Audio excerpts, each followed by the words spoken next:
Hey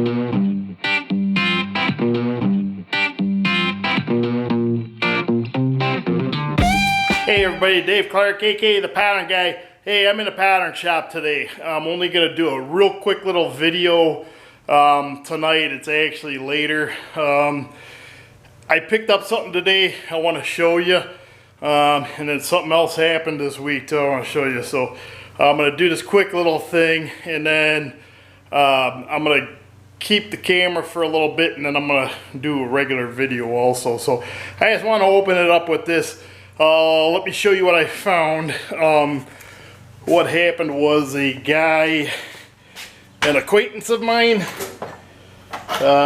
he actually works for a machine shop, big machine shop. They went out of business, so they've been cleaning the place out and that. So I've been grabbing some stuff here and there. That's another thing too, is you know, auctions and that and things. Watch businesses, you see trucks someplace, a bunch of hoppers, things like that. You know, go see if you can do some dumpster diving, stuff like that, you know. So this is one of the things the guy asked me if I wanted. So what this is a pattern of an angle plate.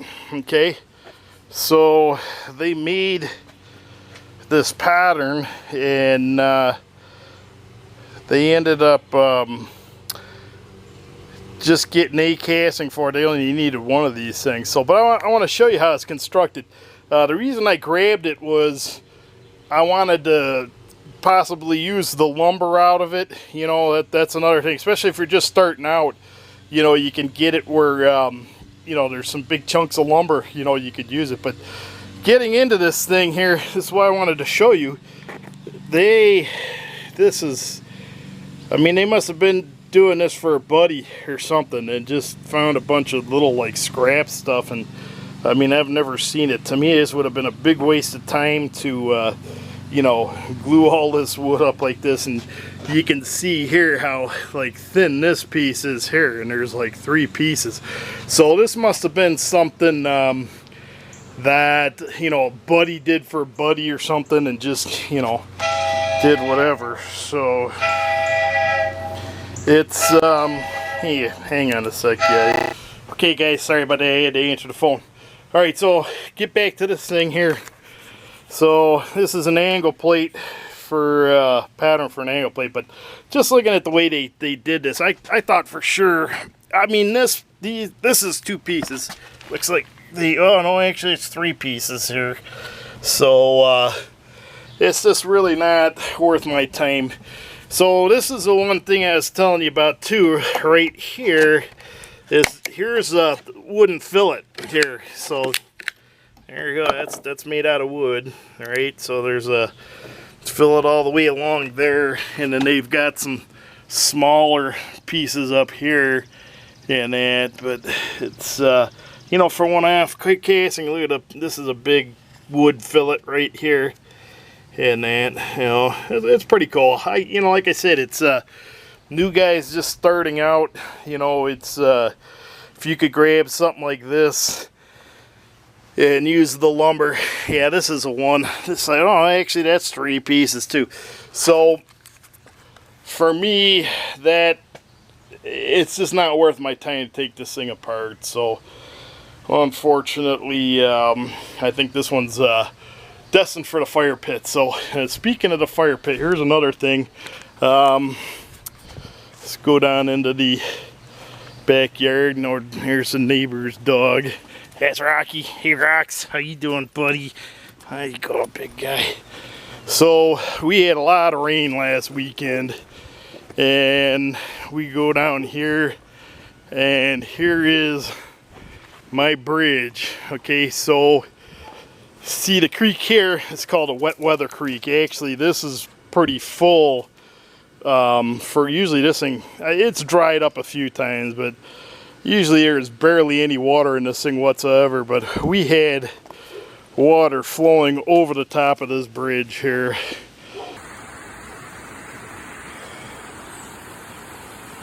Well, I think we're gonna be lucky not to lose that thing. Look at this.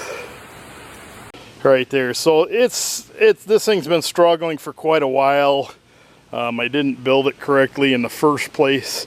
We were in a hurry, so I don't know if you can see back in the back too. Now we had water so far back there, and then here comes Bruin. Hi, Bruin. There's the other guy. So anyhow, there's a neighbor's pool over there that was flooded over and that. But anyhow, I'll let you guys go for tonight, and we'll get some pattern work done tomorrow. Alrighty.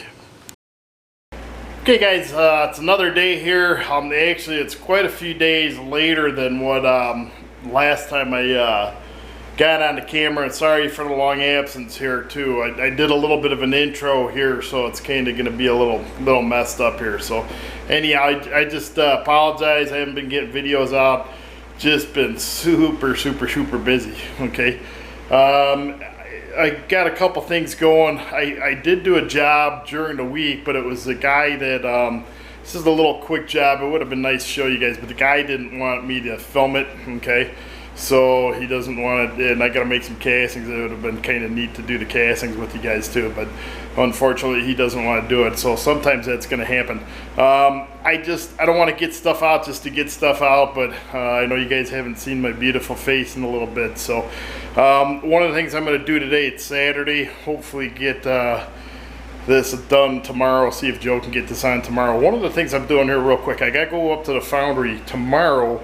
What I'm going to do, I'm not going to take the camera down there, because what's going to happen is I'm going to go down there with a train club member, and he's going to help me do some train stuff. So I'm not, I don't know if the guy wants to be on camera and that, so I just don't even, I'm not even going to ask him. But I do have to get up to the foundry this upcoming week. I'm just getting so far behind with that. So don't worry about it. We'll get up to the foundry, do some more foundry stuff.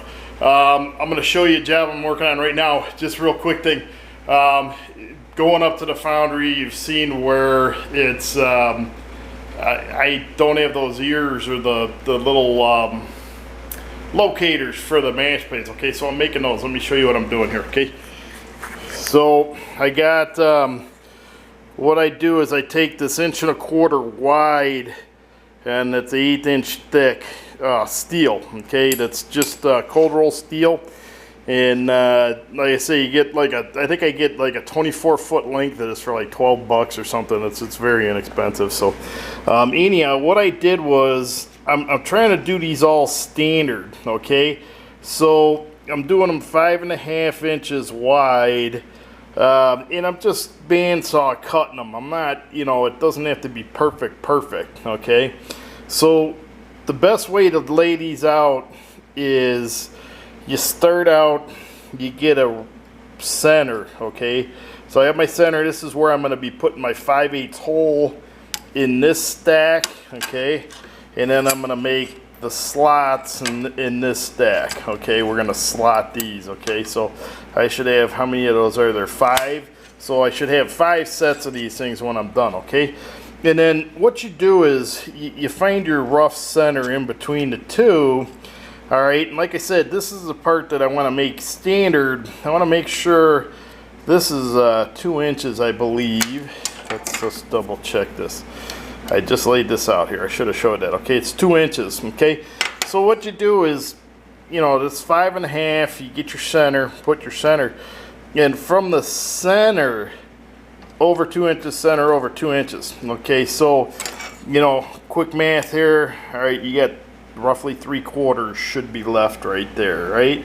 Okay, it's a little under. So that being said, it being a little under, that's why you want to go from the centers, okay? Because if I just say, well, there should be, do math wise, okay, I'm right in the middle of this. That's 2 3/4 from here, 2 3/4 from here is this, all right? Minus the 2, I should have 3/4 and 3/4. So instead of setting this at 3/4 coming in and putting the line, I went from the centers 2 inches, 2 inches, because as you could see when I measured before, these aren't exactly 5.5. Like I said, I just bandsaw cut these, and that's going to be good enough. So that way I know I'm from the center 2 inches over, 2 inches over. And the reason I want these 4 inches apart all the time is the amount of match plates. I have a few dozen match plates already, so I don't want to have to make a set of these for every single match plate that I'm gonna make. Okay, so I want to be able to take these on and off the match plates. So if we make sure that these are 4 inches apart and right on the center, that way we can interchange. You know, I could take a set of these off of one match plate and they can go on another, and then say I got to put them back on, you know, they're going to match. Okay, so that's why we want to try to standardize these. Okay, so let me show you another job I'm working on here too. I should have done these for you. I'm machining these nuts here. Okay, and I should have, these are the ones we cast actually a couple months ago, if you remember. We cast those, and I just have it, he kind of canceled the purchase order. Okay, so the next step I got to do with this, I got to drill a hole all the way through this.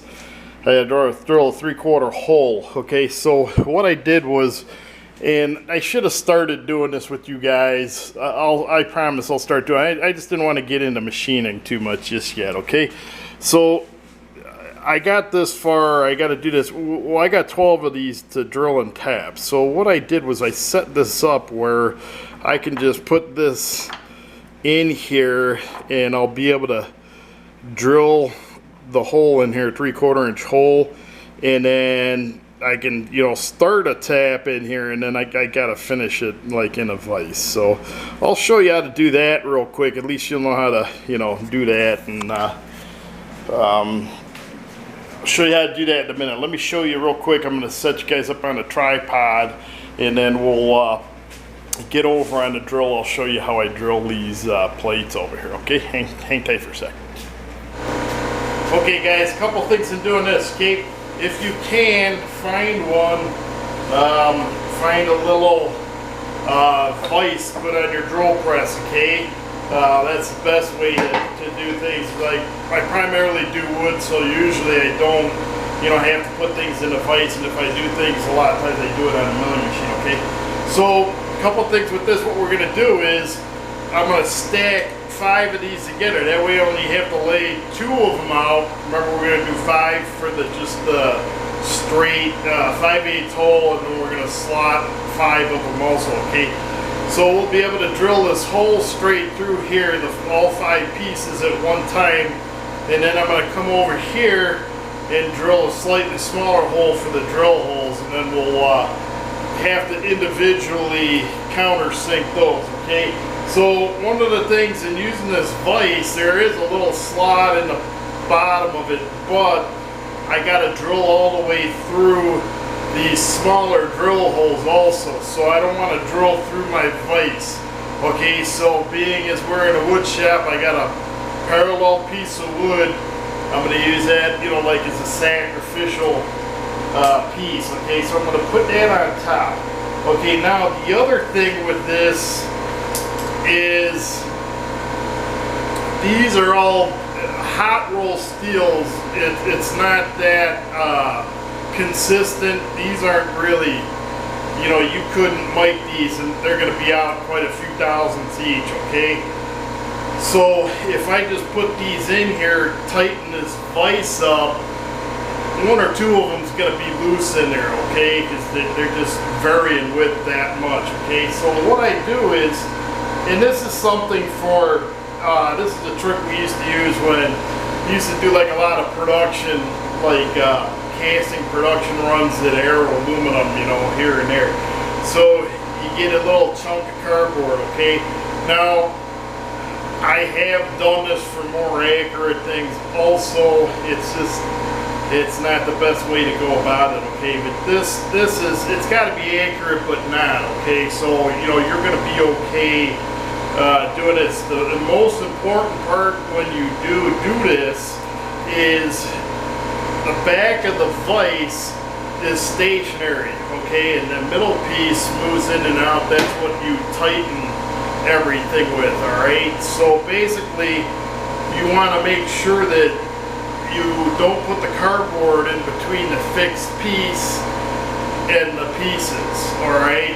The fixed one's going to be more accurate, okay? So I'm going to take my piece of cardboard and put it in between, clamp it down, alright? You know, tighten it up, and I'm good. None of these pieces are moving, okay? So now it's going to be, you know, okay for me to drill all the way through these, alright? So right away too, you can't, I got to drill 5/8 hole. It's on this drill press, and for this kind of application, it's going to be hard to drill a 5/8 hole away from the scratch. So one of the things, you start out with the center drill. This is the center drill, okay? And one of the biggest reasons you cannot do this without using the center drill first is, I don't know if you'll be able to see this, but this tip on the drill right here, okay, that's flat, and then you can see how the rest of it's tapered, okay, the cutting edge, right?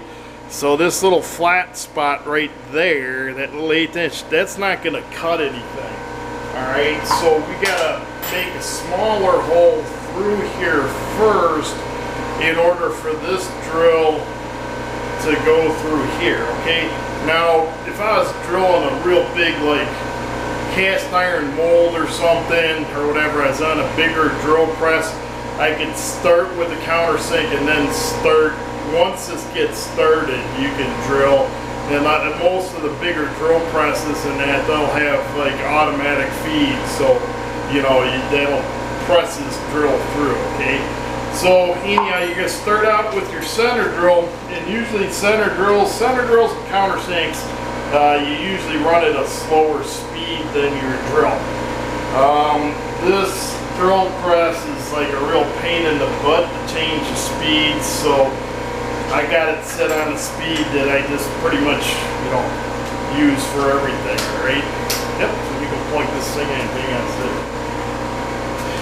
That's one of the things I tried to, when I set up this shop, I wanted to be able to just get on the machine, go push a button. This and Oslink spindle sander share a plug. That's the only thing, some machines. Here's another good one for you too. Okay, that's another thing I gotta jam around here. There's Finn there. He's watching me do stuff. I tell you what, I'm gonna get you up close here so you can see what we're doing here.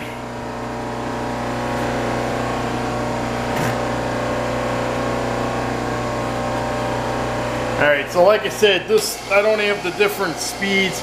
Actually, the switch on this drill actually does have 2 different speeds. So I can use, got a little bit of a speed range in that respect there. But for the most part, I just keep it on these 2 speeds. So there's my center drill. Actually, did it too. While I'm here, let's center drill these 2, right? Work efficiently, right? So I want to keep these in. That way you don't have to change it out.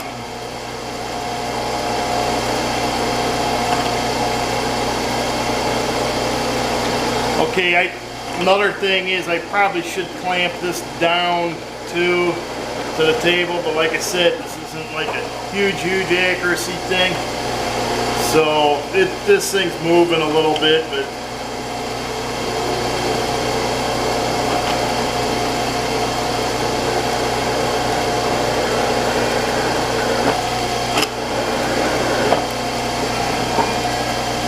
alrighty, hang tight. Be right back, guys. Okay, let's see if this is any better.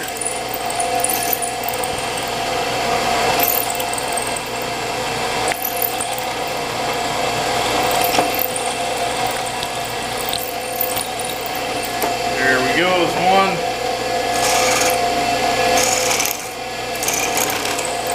Yep, see, look at that. I thought those things were in there pretty tight.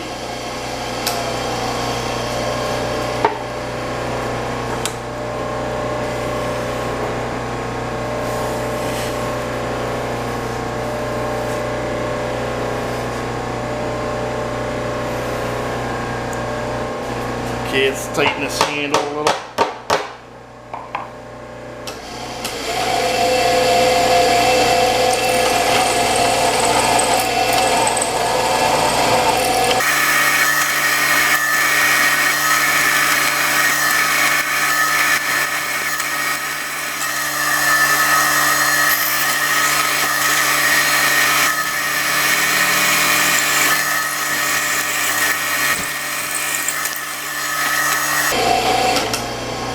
once those 3 holes there are done, change the drill out.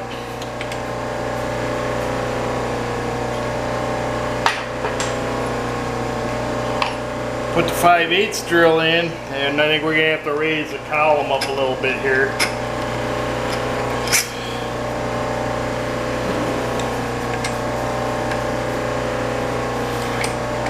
Then we'll see if we can drill this without it going all over the place too here.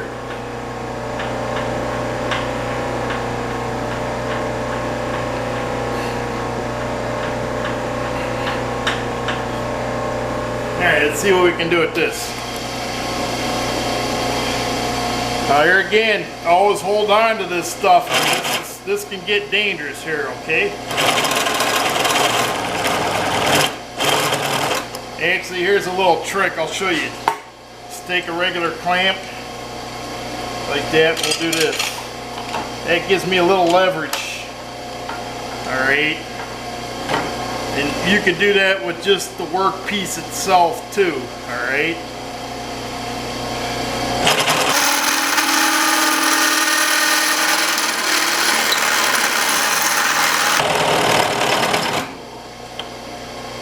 I hate when that happens. Look at that, my chuck came out. Hang tight a sec, guys. Alright, let's see if we can get back at this, guys. That's, like I said, this drill is a little, probably too light duty to do this particular thing here.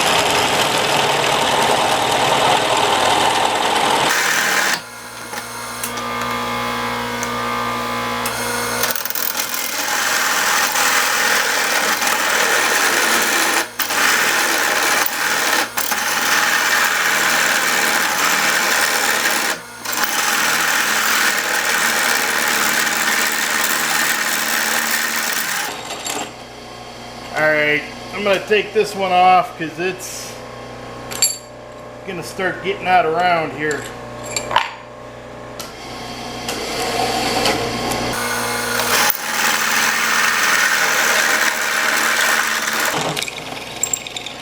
Okay, all the way through. Alright, that's one set minus the, we're going to have to countersink these drill holes. I'll watch these get hot too. Alright, I'm just going to do the other set off camera, guys, okay? Okay guys, now we're going to do the countersink. Got the countersink in there. A lot of times do the back, just touch the back a little bit. There's a little burr on there, or you could take the die grinder. I just touch it real quick. This is a pretty big burr here, so we'll go over this with the die grinder. So I'm going to just get these holes here on the top. We're going to run this down a little bit, make sure a screw fits in it, and then like I said, once I get them all countersunk, we'll die grind them. Alright, run this at a slower speed, okay? Countersinks get run at a lower speed. Alright, I think that's going to be about it for that. And there you go. It's below the surface. That's all I care about. It's not a big deal with these. Like I said, it's just these things are going to get screwed on to the match plates. I could set the depth with this. Actually, I might go ahead and do that. Like I said, these aren't a big deal. Just make sure that you get them past what you got to do, you know. So, alright, I'm going to do these, and then, like I said, we'll get the die grinder out, die grind the burrs off the back, and then I'll show you how to put the slot in there, okay?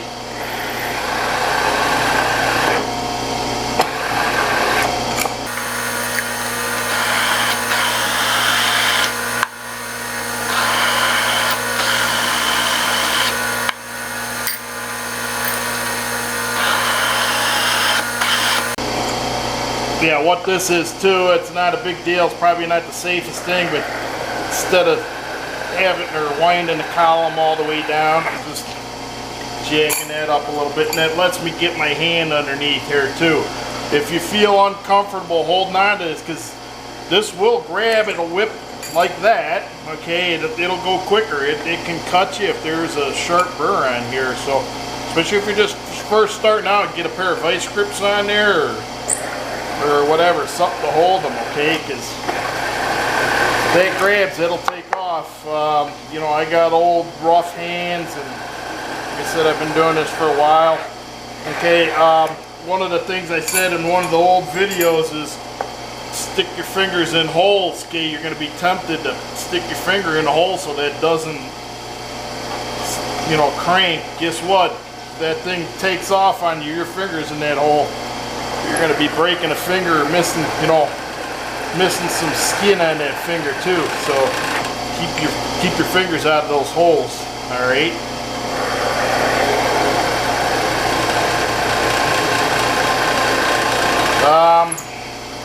Gloves. Could put a glove on because this is getting hot doing this. All right. Good idea, bad idea. A lot of times really shouldn't use gloves with when you're around spinning things, because that glove can grab and you know, it'll hurt you. It'll, you know,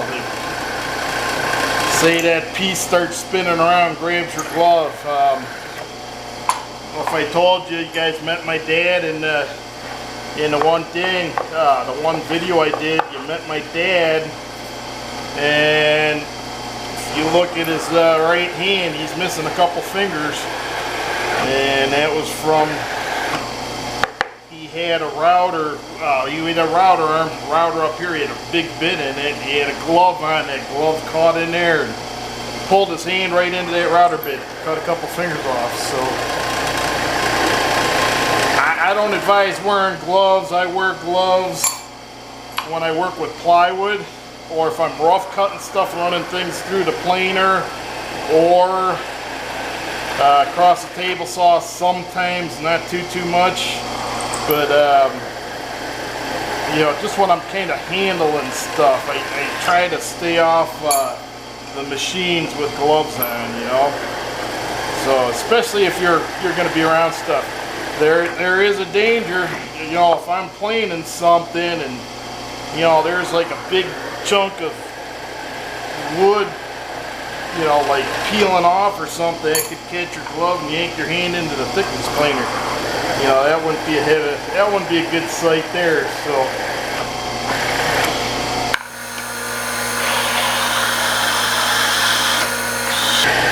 okay, there's that. Let me set up the die grinder, hang tight. Okay guys, we got everything drilled, countersunk.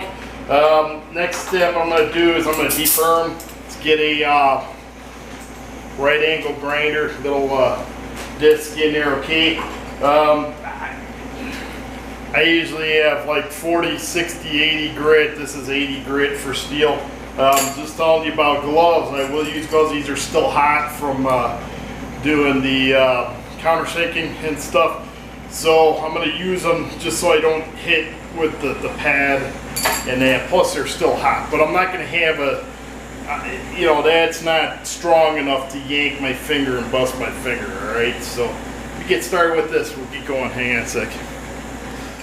Okay, real easy. Just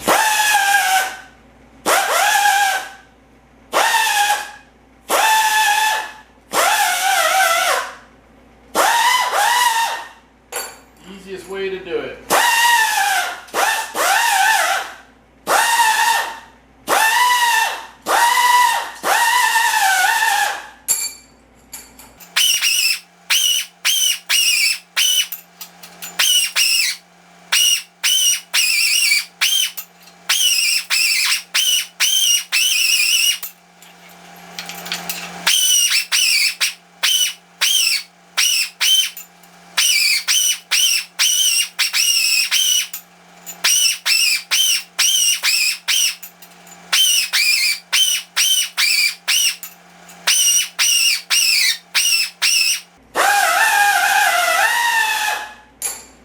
That's it. Alright, Here, I'll get you set up real quick over here and I'll show you. All we're gonna do is take a square, I'll put a couple lines on there, and we're just gonna cut these on the bandsaw. Technically, I probably should do them on a milling machine, get a really good, 5/8 thickness. I've been cutting them on the bandsaw real close and filing a little bit, and they've been doing pretty good on me for not moving too much. So I say you gotta have a couple thousand slop in them, but it's been working for me the way it's been going. Right now I got the milling machine tied up too, so I don't want to undo that. What I could do, just do one probably today on the bandsaw, and then maybe do some down on the milling machine down the road. But for right now, I'm just gonna cut these on the bandsaw. I'll show you how to do it. Okay, hang tight. Okay guys, I'm gonna show you this close up. Okay, that looked good, didn't it? I'm bleeding. Two different ways you can do this. Sharpie, grab the thick Sharpies. Okay, I want to mark these. So all you gotta do, like a layout fluid, or you get the Dicom fluid. I use red. There's blue, green.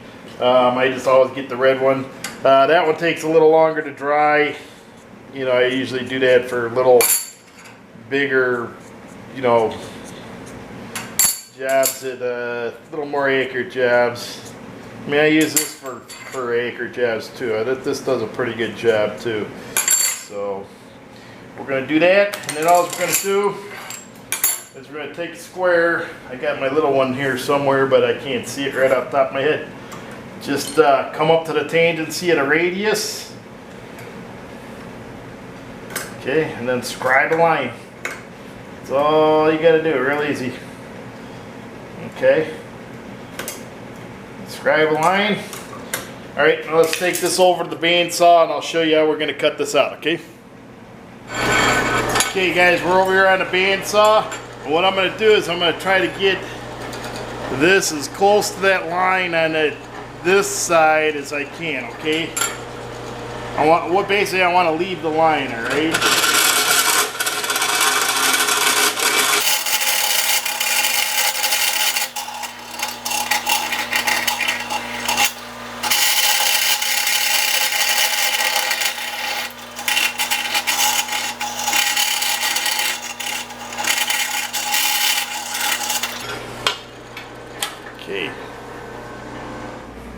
Okay, I got this set up in the vise.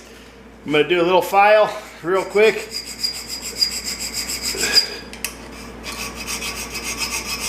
And I got this pretty close to the line.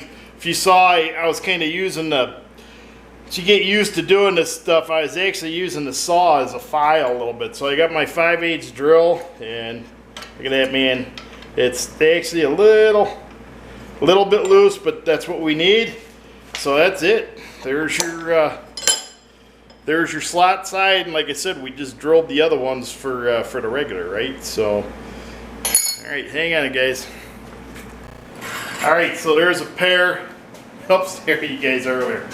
Okay, here's a pair. You got your pin side, okay, king pin slide, slotted slide, okay. I'm gonna do those other ones, okay, and we'll get going on that.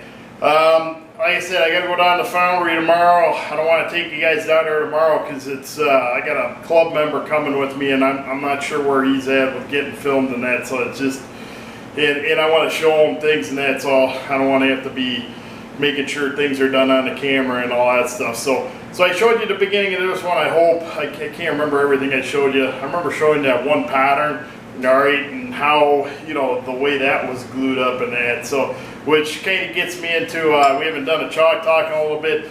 What I'll probably do Wednesday is we got to start talking about like wood and like how moisture affects wood, which that happened with that one, okay?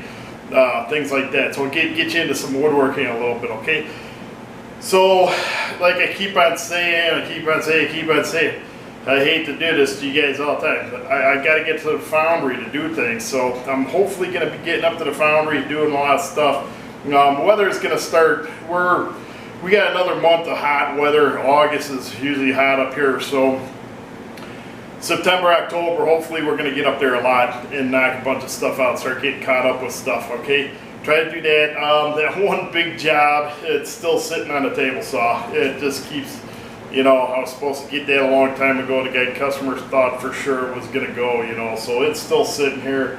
Got to do that. Cylinders, I got to get weight going on those things, because I think I've been working on those 3 months, and that's one of those things. If you're a trained guy out there watching my videos, that's one of the things I want to start catering to a little bit more.